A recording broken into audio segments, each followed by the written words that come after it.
everyone, welcome back to my channel. My name is Valentina and today I'm going to teach you how to apply foundation. This is going to be a beginner-friendly makeup that is going to show you everything that you need to know on how to apply makeup for beginners. If you want to learn this, then keep on watching. If you want your face makeup to look flawless and your foundation to be applied perfectly, then you need to know that skin prep is the most important step. Today I'm going to use the Glow Recipe Watermelon Glow Pink Juice. This thing smells amazing. And I'm just going to apply it all over my face. Of course, I already did everything else in my skincare routine, but I just wanted to use this step to let you know that it's very important to prep your skin with the correct skincare before even starting to do makeup. Now we're going to move on to primers. I am not the biggest fan of primers. I don't really think they actually make your makeup last longer, but I do believe in primers that are made to deal with a specific concern, such as big pores, shiny skin, or even dehydrated or dull skin. My personal favorites are the ones that make your skin look glowy. Today I'm going to use the Glow Jouer by L'Oreal and I'm just going to apply it with my hands, and I really like this one because it doesn't have any glitter, but at the same time it makes your skin glow. And this color in particular, as you can see, has a little bit of like a peachy pink undertone, and that's going to help a lot for me to cover my pigmentation. So it's going to act as an illuminator and also a little bit as a hydrating primer, but it's going to help a little bit with color correcting at the same time. So I can't really ask for anything else in a primer, and you want to make sure that you're blending it everywhere so you don't have a mark where you put the product. And as you can see, it leaves my skin very shiny, but as soon as we put foundation on top of that, it's going to look just healthy and juicy, which is my favorite. You want to pick a primer depending on which concern you want to correct. For example, if you have big pores in your nose and around your cheeks, you can use a primer like the Professional from Benefit around this area, and that's going to help your pores to smooth out, not to look as visible. And you can also mix and match. You can use this around your nose and an illuminator primer around your face. I do recommend though, if you have very oily skin, not to use a primer like this, because this is going to make you look very shiny and you don't want that because you already have that. This is more for someone that has a normal to dry skin. Okay, so moving on to foundation. I'm going to be using the Fit Me by Maybelline, and I really love this foundation because it gives me a very natural effect, but it also allows me to build it up to a more full coverage version. And the finish is more natural, skin-like, instead of a very matte finish, which is my preference. There is many ways you can use a foundation. You can use it with your hands, you can use a sponge, you can use a brush, or you can do it as I do, that I mix a lot of different techniques depending on which effect do I want. So first I'm going to apply a little bit in the back of my hand, and I'm going to use a brush to put it all around my face in a very thin layer. So the idea with the foundation is not to correct anything, any pimple or things like that. I just want to even the skin tone. You want to pick a foundation color that blends very good with your neck and your chest. If you need help picking your foundation shade, I'm going to leave a video where I teach you how you can choose your correct foundation. When I apply my foundation, I like to mix different techniques. I like to apply it in strokes, just to apply the product, and then I like to blend it tapping the product into the skin. And I really like to do it in very thin layers. That way, if I need to build the foundation to get more coverage, I can do it, and then the makeup is not going to look very heavy. When I get to bigger areas like this, I like to buff the foundation in, so apply it in circular motions, and I feel that helps me build a little bit more coverage. And then I make sure I tap on top, but I only do it in specific areas and not all around my face. Also make sure to take your foundation up to your ears in case you have very red ears, and down your neck. That way you don't have any lines showing where the makeup begins and ends. One of my favorite tips if you want your foundation to have a natural finish is to avoid using a lot of product around your nose. That way you can see skin showing through, and it's going to create the illusion that you are not wearing any makeup or just very minimal. Okay, so as you can see, my skin tone is very even now if you compare it to what it was before, but I still need a little bit more coverage in certain areas. So in places like these where I get a little bit red, I don't want to apply concealer to that because it's kind of a bigger area. So I'm just going to take a little bit more foundation with my brush and I'm just going to tap on top of this until it's blended, and that's going to help me build more coverage without applying a full layer on the whole face. Foundation is done, and now I'm going to use a wet sponge and I'm just going to tap it very gently all around my face just to make sure I am not leaving any brush stroke. And this is also going to absorb any excess product that I might have put in my skin. Okay, now we move on to concealer. And with the concealer, we're just going to pinpoint every single thing that we need to correct, and that way we just put excess product or extra coverage in those little areas instead of applying a full coverage foundation all around our face. So with this shade, I'm going to correct the pimples that I have here. I do suggest that you use a concealer that is your exact shade. That way it's going to be way easier to blend, and also it's not going to bring the attention there. And I'm just going to blend it by tapping on top of them.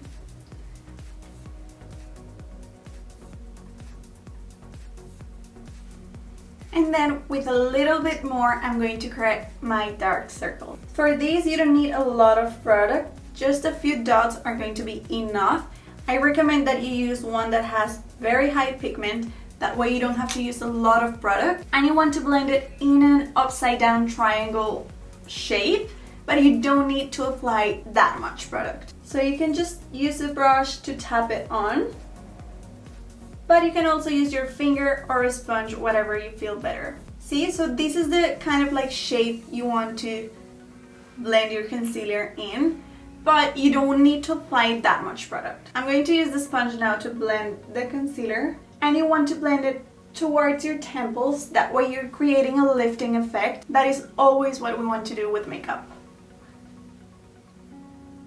But I'm going to try to not put a lot of product in the creases of my eyes, because otherwise the makeup is going to collect there and it's going to crease. Make sure you correct this area over here, because this tends to be the most pigmented area and sometimes we miss it, and that makes us look very tired. And again, do it in very thin layers. If you need to apply more product, you can. Just make sure you're going slowly, that way you don't put a lot of product that is not necessary.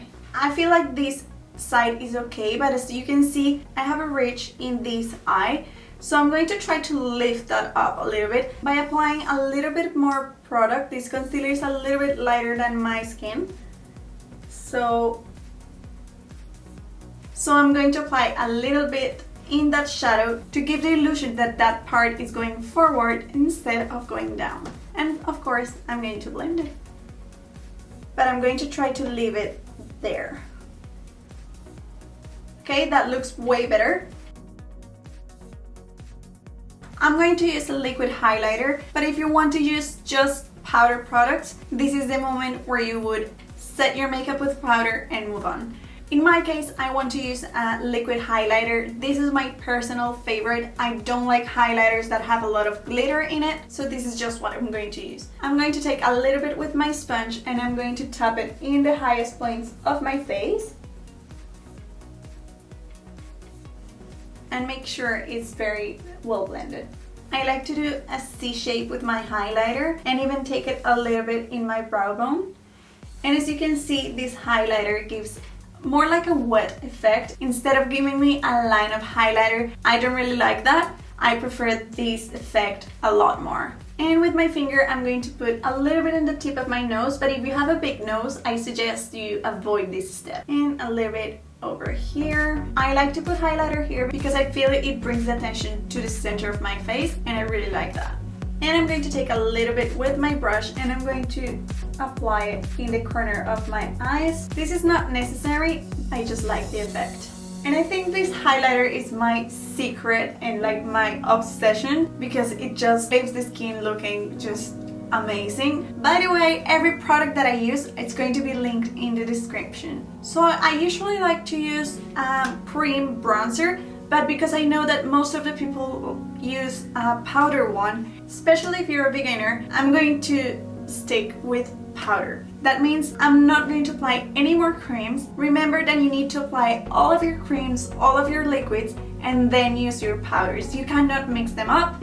You have to use first liquids, creams, and then move on to powders, because the powders are going to set every cream that you put in your skin, like foundation, concealer, and the powder is going to make your makeup last longer. Having said that, if you have very dry skin, I recommend that you either avoid powder and use cream products or liquid products, or just use minimal powder. But if you have oily skin, then definitely use a setting powder. I really like to use a loose powder in translucent. This is the Mercier one. This tends to be very matte and a little bit drying, to be honest, but it's my favorite. So you want to use it carefully and don't abuse it, because it can dry up your makeup. So I'm just going to put a little bit in the lid of the powder, and I'm going to use my wet sponge to pick up a little bit of product, and I'm going to take the excess off with my hand,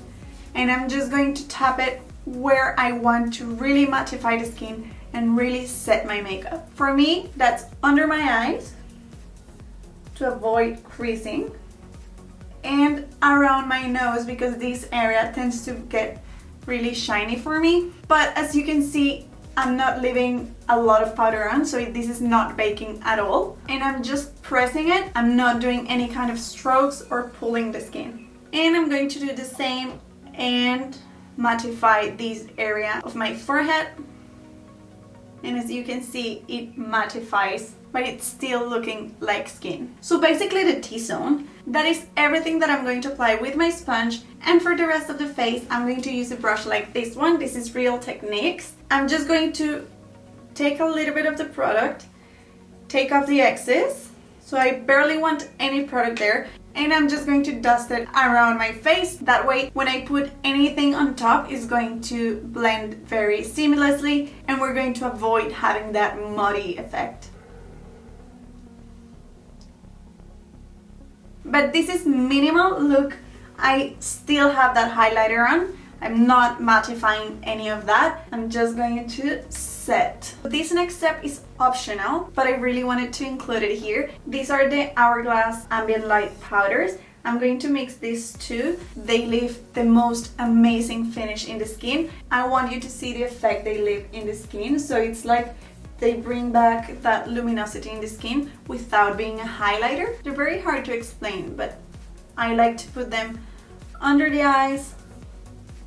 I'm going to stick with this palette, and I'm going to use this bronzer over here. This is the Eternal Bronzer Light, and I'm going to use it with the same brush that I applied the powder. The bronzer is made for you to get that warmth back in your skin, that glow, and this is why the bronzer can sometimes be a little bit orange or even be a little bit shimmery.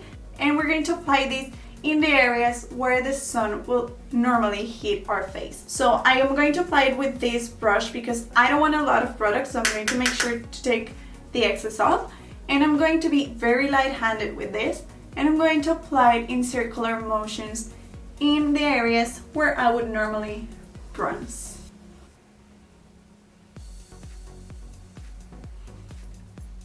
In the top of our forehead, and I like to do kind of like a W. So in my nose, and this is enough. I don't need to contour with the bronzer. I don't need to over apply it. This is already going to give us that healthy bronzed skin.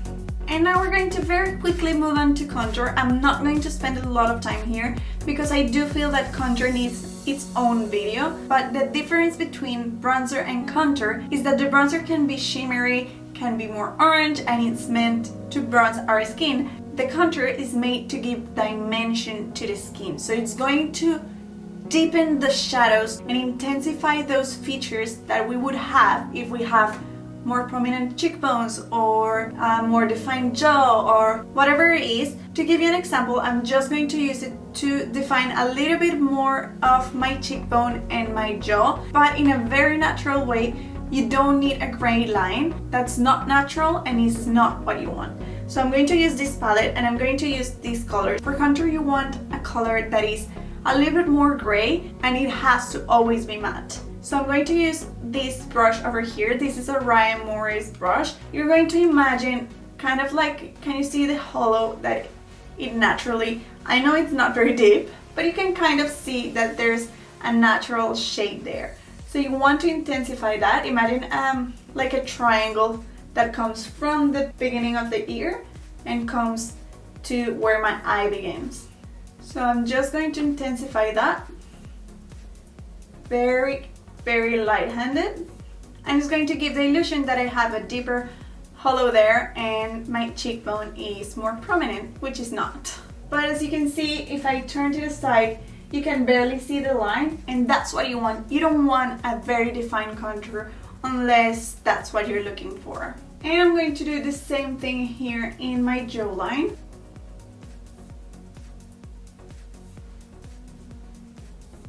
And that's all we're going to do for contour today. I'm going to repeat the same in the other side, but if you want a video just in contour, let me know down in the comments. And now that our face has a shape again, we're going to give back the color, because right now everything kind of seems too brown and our skin usually has a little bit of redness and a little bit of flush into it.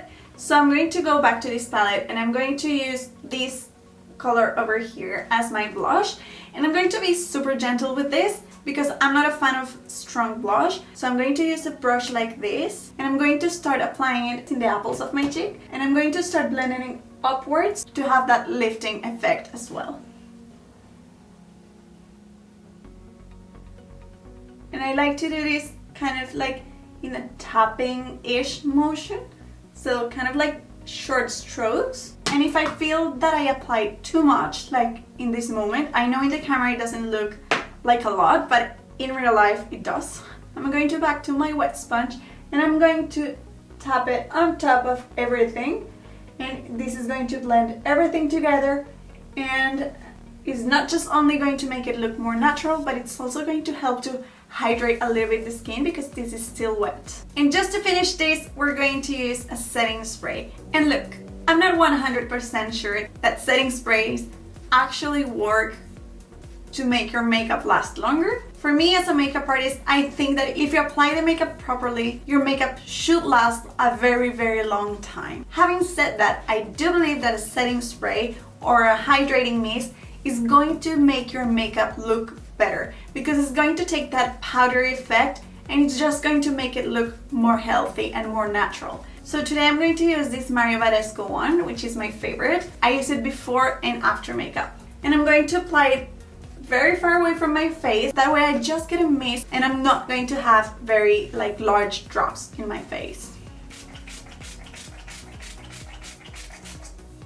You want to wait for this to dry by itself. You don't want to touch it, you don't want to mess with it. Just let it dry by itself.